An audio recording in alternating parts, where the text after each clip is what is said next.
Hello, it is Ryan, and I was on a flight the other day playing one of my favorite social spin slot games on ChumbaCasino.com. I looked over at the person sitting next to me, and you know what they were doing? They were also playing Chumba Casino. Coincidence? I think not. Everybody's loving having fun with it. Chumba Casino is home to hundreds of casino-style games that you can play for free anytime, anywhere, even at 30,000 feet. So sign up now at ChumbaCasino.com to claim your free welcome bonus. That's ChumbaCasino.com and live the Chumba life. No purchase necessary. VGW. Void where prohibited by law. See terms and conditions. 18+. From Hollywood, it's time now for Johnny Dollar. Dr. Edward Wilson, Mr. Dollar. Oh, hello, Doctor. Mr. Comstock of Tri-Mutual Insurance asked me to call you. Regarding the death of Thomas Rene Lamarr. Yes. I've just left the police department. The chief autopsy surgeon... Yes? There's no question about it. Thomas Lamarr was poisoned. I see. I'd like to talk to you, Doctor. I understand you were one of Mr. Lamar's closest friends. Yes? And one of the beneficiaries of his will.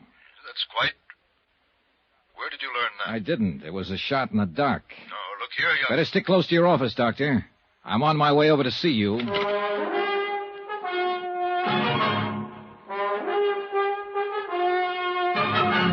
Tonight and every weekday night, Bob Bailey in the transcribed adventures of the man with the action-packed expense account, America's fabulous freelance insurance investigator. Yours truly, Johnny Dollar.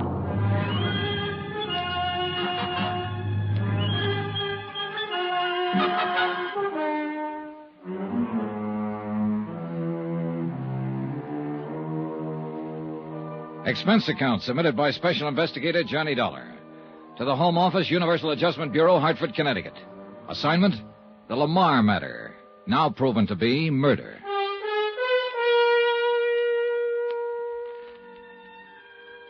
As the facts of this case lined up, it appeared that Thomas Rene Lamarr, wealthy manufacturer of aircraft components, had only two really good friends.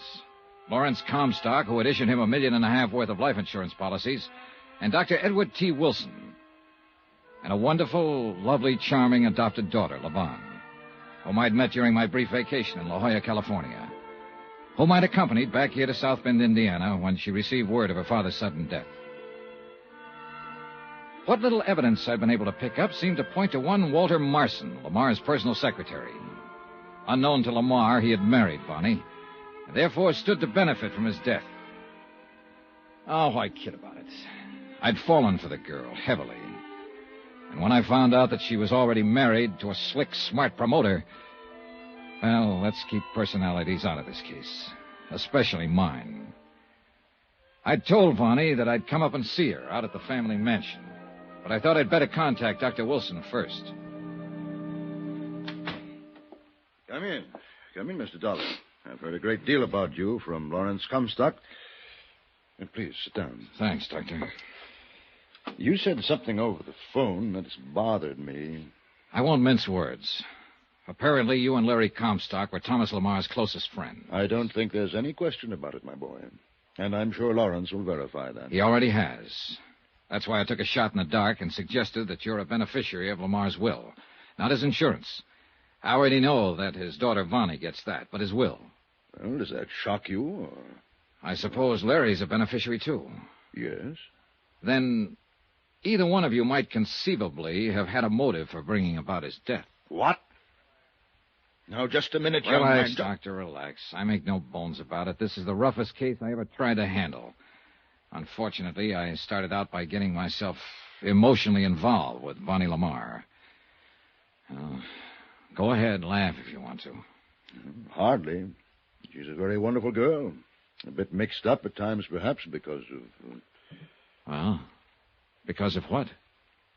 Are you aware that unknown to her father, Vonnie was married? Is married? Yes, to some Walter Marson, Larry Comstock told me. Marson was Thomas Lamar's personal secretary. Did Lawrence tell you why she married him? I don't think he knows. It was a few short months after Thomas Lamar's wife died. A terrible blow both to Vonnie, who was completely devoted to her foster mother, and to him.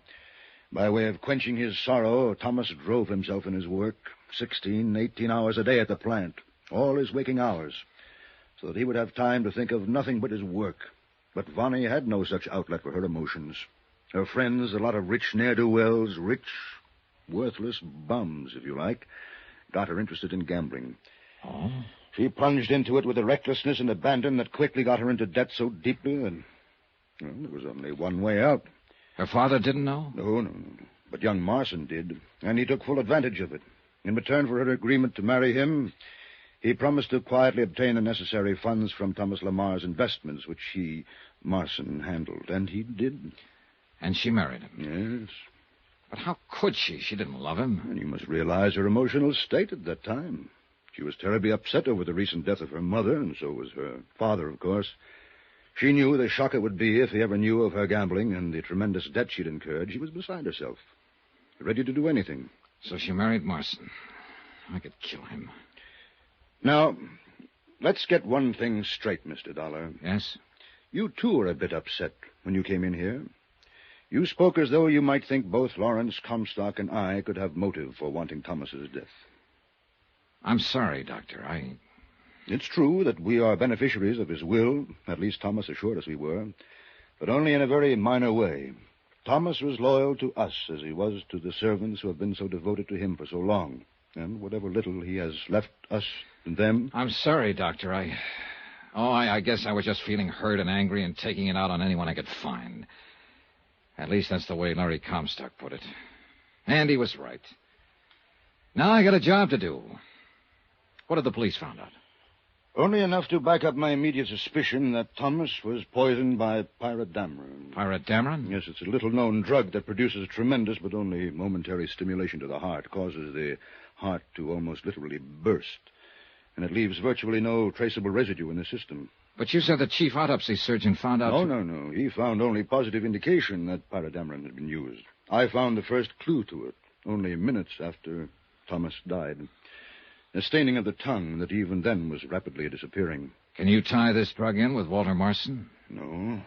The fact that it was available at all has stumped both the police and myself. The last known source was a small island off the coast of Greece, many, many years ago. And all the tiny plants from which it could be obtained as pollen were burned by the Greek government. But somebody, somewhere, must have had some seeds, planted them, and obtained this pollen. Yes. How do you suppose Mr. Lamarr took the stuff? Well, it could have been mixed with one of the medicines in the cabinet in his bathroom, but we found no traces. Uh-huh. Larry Comstock said you used to give him harmless sugar pills as a kind of sedative. Yes. And Thomas knew they were perfectly harmless, but he occasionally took them anyway. It was a kind of joke. Could this pyrus stuff have been mixed with them? We found no trace in the bottle. But you would have been able to. Yes.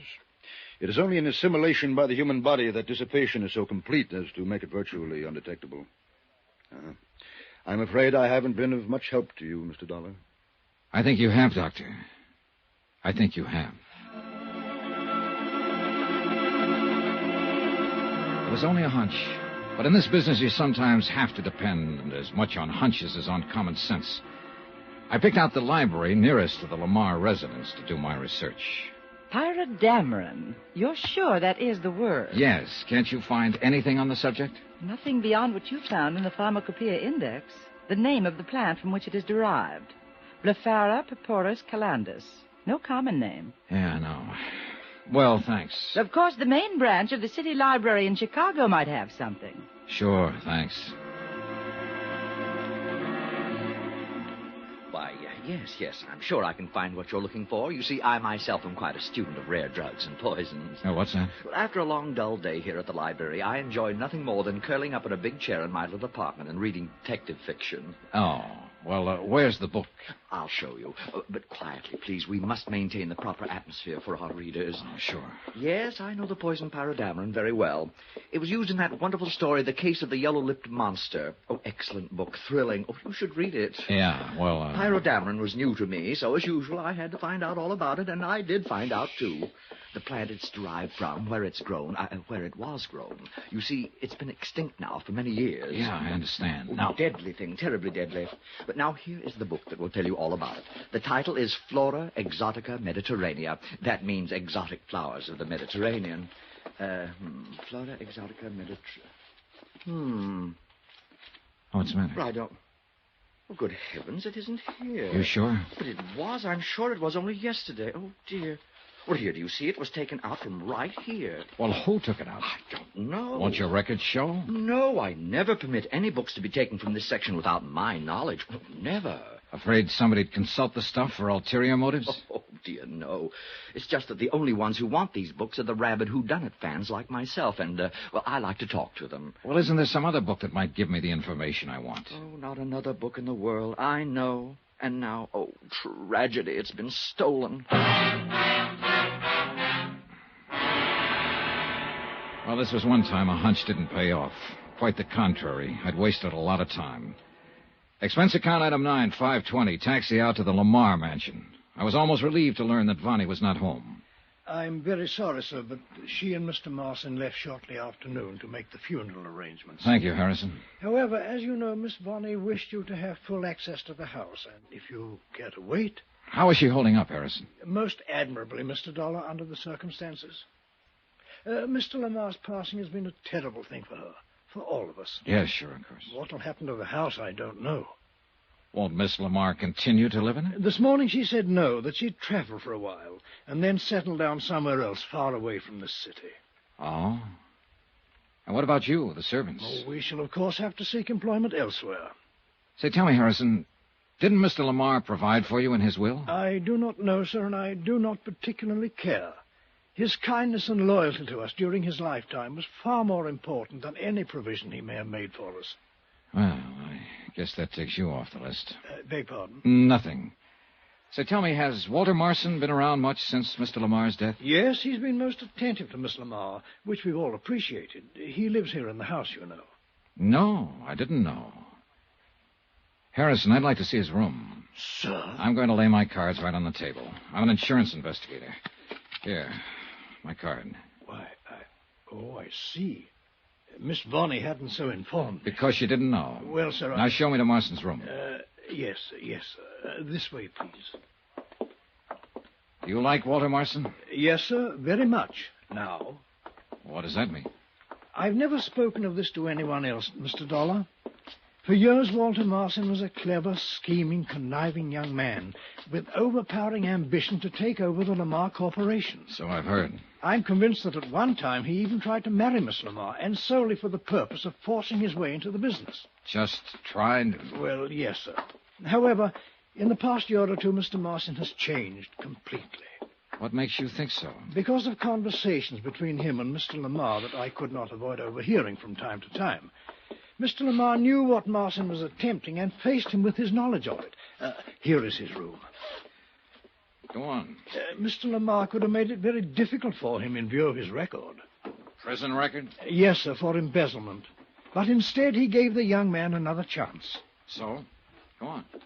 And Mr. Marson made the most of it. He changed completely. I say without reservation, sir, that Mr. Marson is as honorable a young man as I know. Pretty sure of that, aren't you? Yes, sir. A butler living as close to them both for so long can invariably... Pardon me, sir, but does something give you the reason to think I'm mistaken? No. Unless, perhaps, it's this book I just found lying on his desk. Book, sir? Flora Exotica Mediterranea.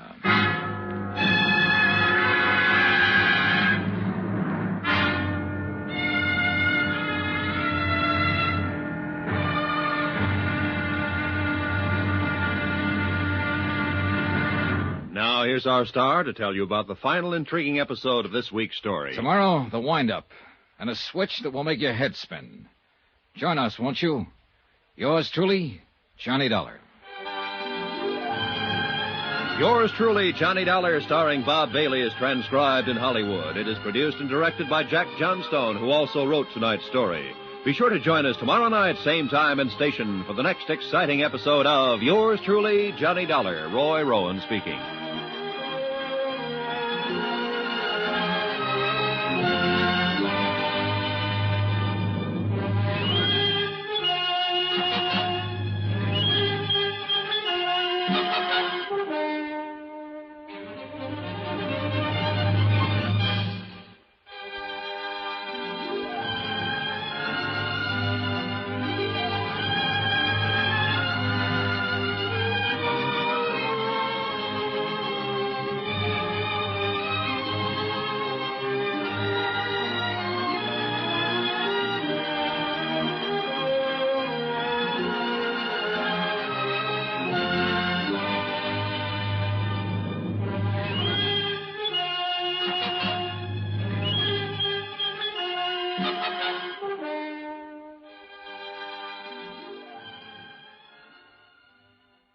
Hello, it is Ryan, and I was on a flight the other day playing one of my favorite social spin slot games on ChumbaCasino.com. I looked over at the person sitting next to me, and you know what they were doing? They were also playing Chumba Casino. Coincidence? I think not. Everybody's loving having fun with it. Chumba Casino is home to hundreds of casino-style games that you can play for free anytime, anywhere, even at 30,000 feet. So sign up now at ChumbaCasino.com to claim your free welcome bonus. That's ChumbaCasino.com and live the Chumba life. No purchase necessary. VGW. Void where prohibited by law. See terms and conditions. 18+.